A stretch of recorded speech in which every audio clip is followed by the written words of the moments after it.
Hi, my name is Angela Lynch. I'm director of the Crystal Earth Project, a global initiative to support humanity's healing and upliftment. I'm here at Star Dreaming, just south of Santa Fe, New Mexico, and about to visit with the visionary artist James Jereb about the inspiration behind his work, and we'll get a chance to take a look at some of his incredible paintings. A lot of my work, of course, is dots and very dimensional.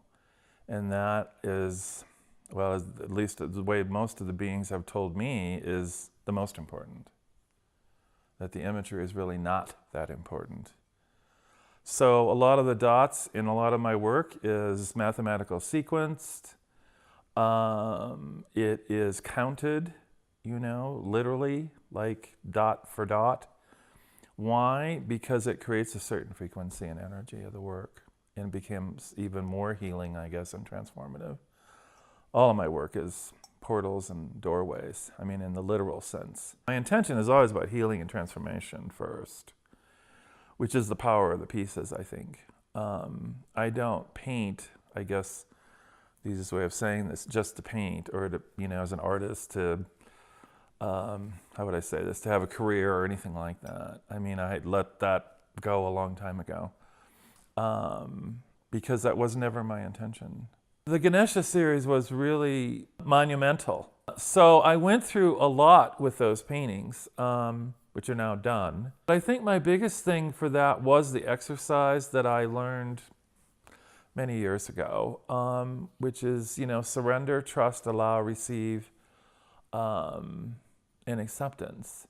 So like the paintings behind me, the red one, is surrender. And that was huge in the beginning. And then the one on the other side is trust, which is a big issue for all of us. And I think the difference for me, because I have been doing this for a while, okay, is that with Ganesha, it had to be 100%. And no one, at least that I remember, had ever really, we'd never talked like that. It'd just be like surrender. You start surrendering and, then you're trusting or allowing or whichever it is. Because it's very alchemical, so it's not like 1, 2, 3, 4. A lot of people's issue is receive. They've already surrendered, or they've already trusted, but they don't know how to receive. And the biggest one probably for all of us is acceptance, because acceptance means accepting all who you are. The biggest thing where I think a lot of people get stuck, or at least that stuck is maybe not the right word, but at least misunderstood, is that what they're doing is not big enough. There's a lot of that.